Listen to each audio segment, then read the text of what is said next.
안녕하세요. 이번 주 목장 성경 공부는 주일에 목사님께서 설교해 주시는 마태복음 16장 1절에서 12절을 본문으로 함께 살펴보고자 합니다.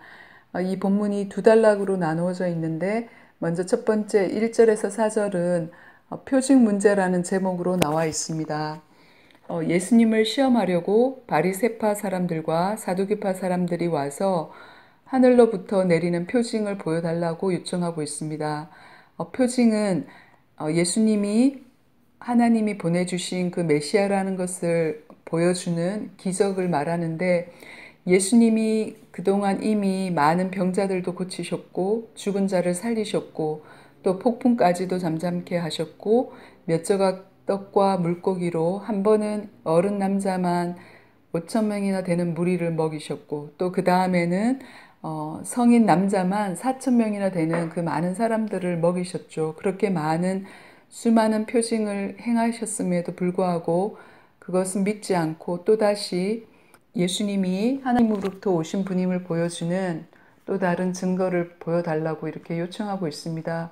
이에 대해서 예수님께서는 그들이 신실한 마음으로 하나님을 구하는 것이 아님을 아시고 그 사람들을 악하고 음란한 세대라고 부르면서 요나의 표징 밖에는 받을 것이 없다고 대답하십니다.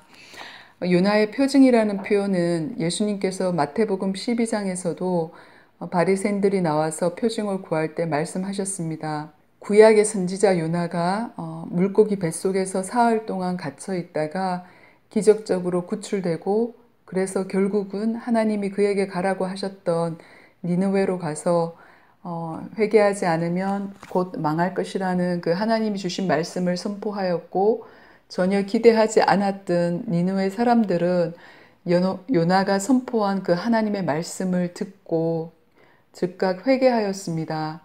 그래서 예수님은 그렇게 니느웨 사람들은 기대하지 않았던 그런 사람들인데도 하나님의 말씀을 듣고 회개하였는데, 이 바리새파 사람들과 사두개파 사람들은 예수님께서 메시아임을 보여주시는 많은 이적을 행하였음에도 불구하고, 그래서 이분이 하나님이 보내주신 메시아구나, 그리고 예수님께서도 직접 예수님이 하나님이 보내신 자라고 하셨음에도 불구하고 그것은 듣지 않고 또 다른 표징을 구하고 있을 때 예수님께서는 이 요나의 표징에 대해서 말씀하십니다. 또 앞으로도 예수님은 이미 하나님의 보내심을 받고 이 땅에 오셨는데 이제 곧 십자가에서 돌아가시고 사흘 만에 부활하실 터인데, 그를 통해서 예수님은 하나님이 보내주신 구원자이심을 모두가 이제 보고 알게 될 것입니다. 하지만 이 바리새파 사람들과 사두개파 사람들은 그 메시아 되신 예수님을 자신들의 눈앞에서 보고 있으면서도 하나님이 보내신 그분의 말씀을 경청하지도 않고 회개하지도 않으면서 오히려 또 다른 새로운 표징을 구하는 그런 모습을 보이고 있는데, 이들을 향하여서 예수님은 예수님과 함께 하나님의 나라가 이미 이 땅에 왔는데 이 시대, 그 시대를 이것을 분별하지 못하고 있다고, 자신들의 악함과 불신으로 예수님과 함께 도래한 이 시대를 깨닫지 못하고 있다고 이렇게 지적하십니다. 여기에 나오는 바리새파 사람들은 복음서에 자주 등장하는 사람들인데, 예수님이 사셨던 1세기 유대교의 전통에 대해서 다르게 이해하는 여러 분파가 있었는데 바리새파는 그 중에 한 분파입니다. 바리새라는 이 말은 원래 분리하다, 구별하다라는 뜻을 가진 단어에서 나왔고, 이방인들의 부정한 것으로부터 자신들을 구별하여서 정결하게 살고자 하는 그런 무리라는 뜻을 갖고 있습니다. 그래서 바리새파 사람들은, 하나님의 백성들은 하나님이 주신 율법을 철저히 지킴으로 정결하게 된다고 믿었기 때문에 율법과 또 율법을 구체적으로 해석하여서 생활에 적용하려고 만들었던 많은 세부 규례들을 모두 엄격하게 지키려 하였습니다. 하지만 세월이 지나는 동안에 지켜야 하는 규례들은 너무 많아졌고, 예를 들면 600개가 넘는 그런 조항들이 있었다 하고, 안식일에 대해서만 안식일에서 해서는 안 되는 그러한 조항도 30개가 넘는다고 합니다. 그 정도로 아주 많은 규례들이 생겼고 또 율법을 위한 그들의 순수한 열정은 차츰 쇠퇴하였고 이제는 그냥 외적으로 이 규례들을 지키는 데에만 힘쓰면서 또한 원래 율법을 통해서 하나님이 주신 뜻은 있고서 내가 이 규례들을 지키기만 하면 하나님을 섬긴다고 생각했기 때문에 예수님은 그들을 외식하는 자들이라고 질책하셨습니다. 지난 장에서도 봤듯이 고르반이라는 규례를 통하여서 원래 부모님을 공경하라는 그 하나님의 뜻은 저버리고 그렇게 하는 모습을 이렇게 보여주기도 하였죠. 그리고 사두개파 사람들은 주로 제사장들과 귀족 세력들로 이루어진 유대교 분파 중에 또 하나인데 이 사람들은 문서화된 모세 오경만을 유일한 표준으로 삼았습니다. 그래서 바리새인들은 구전으로 전해 내려오는 이런 실제로 구체적으로 생활에 적용해서 지켜야 되는 규례들, 그것이 전해 내려오는 그 장로들의 전통의 권위는 인정하지 않았다고 합니다. 그래서 이 두 분파가 율법에 대한 입장이 많이 다른데, 그리고 사도행전 23장에서도 보듯이 사두개파 사람들은 부활과 천사와 영이 없다고 믿었고 바리새파 사람들은 부활과 천사와 영이 있다고 믿었습니다. 이렇게 바리새파와 사두개파는 대립하여서 경쟁하던 두 분파였지만 예수님을 공격할 때는 함께 힘을 모으고 있는 것을 볼 수 있습니다. 그리고 이번에 본문의 두 번째 단락은 5절에서 12절로 바리새파 사람들과 사두개파 사람들의 누룩이라는 제목으로 나와 있는데요. 이제 다시 예수님을 따라온 제자들이 이제 예수님과 만나고 있는데 예수님께서는 이렇게 자기를 시험하려 와서 표징을 구하는 바리새파 사람들과 사두개파 사람들을 만난 이후에 그들의 사악함, 그들이 믿지 않고 하나님 보내신 예수님을 눈앞에 보면서도 믿지 않는 그러한 모습들을 보면서 제자들에게 바리새파 사람들과 사두개파 사람들의 누룩을 주의하고 경계하여라 이렇게 말씀하고 계십니다.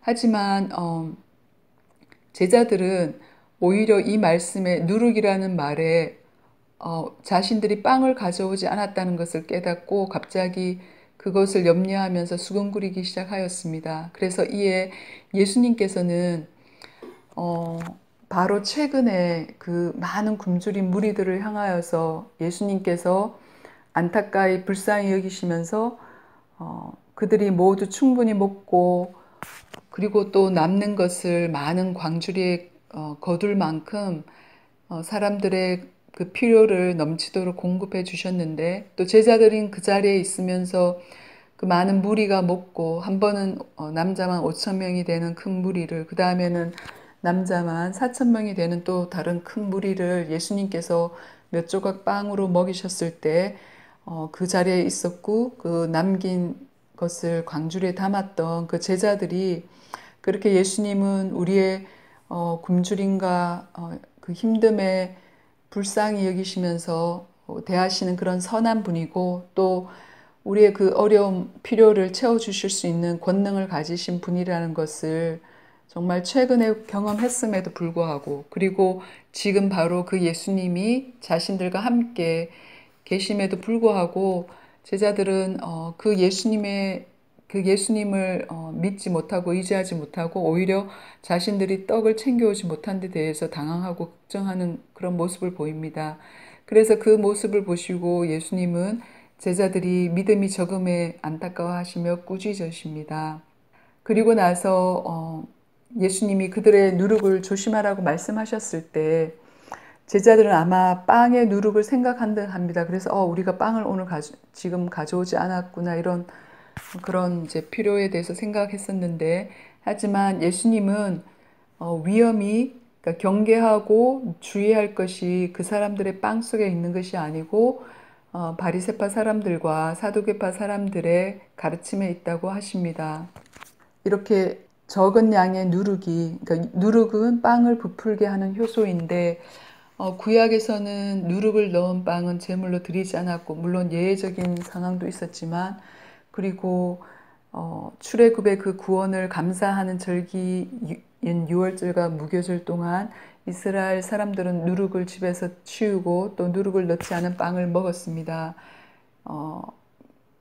그런데 이제 예수님께서는 여기에서 이 빵을 부풀게 하는 효소, 적은 양의 누룩이 반죽 전체에 들어가면 보이지 않게 그 영향력을 퍼뜨리고 그 반죽 전체를 발효시키듯이 부풀게 하듯이 바리새파와 사두개파 사람들의 그 가르침도, 그리고 그 사람들이 예수님을 향하여 갖고 있는 진실지 못한 그러한 태도들, 악함과 불신, 그러한 것들이 제자들에게도 영향을 줄 수 있기 때문에 이를 조심하라고 말씀하십니다. 그래서 나중에 사도 바울도 그러한 의미로 누룩이라는 단어를 쓰기도 했습니다. 예를 들면 고린도전서 5장 8절에서 그러므로 묵은 누룩 곧 악의와 악독이라는 누룩을 넣은 빵으로 절기를 지키지 말고 성실과 진실을 누룩으로 삼아 누룩 없이 빚은 빵으로 지킵시다. 이런 구절도 있는데요. 그래서 예수님께서는 메시아 대신 예수님이 바로 그 눈앞에 있고 또 그분이 메시아로서 행하신 그 많은 기적들을 눈앞에 보면서도 받아들이지 않고 있는 이 바리새파 사람들과 사두개파 사람들의 악함과 불신을 그 불신의 소리 없이 퍼지는 그 영향을 조심하라고 하신 것입니다. 물론 예수님은 누룩이 이렇게 보이지 않게 작은 양이지만 전체에 영향을 퍼지고 바꾸는 그런 것에 대해서 긍정적인 의미로도 사용하셨습니다.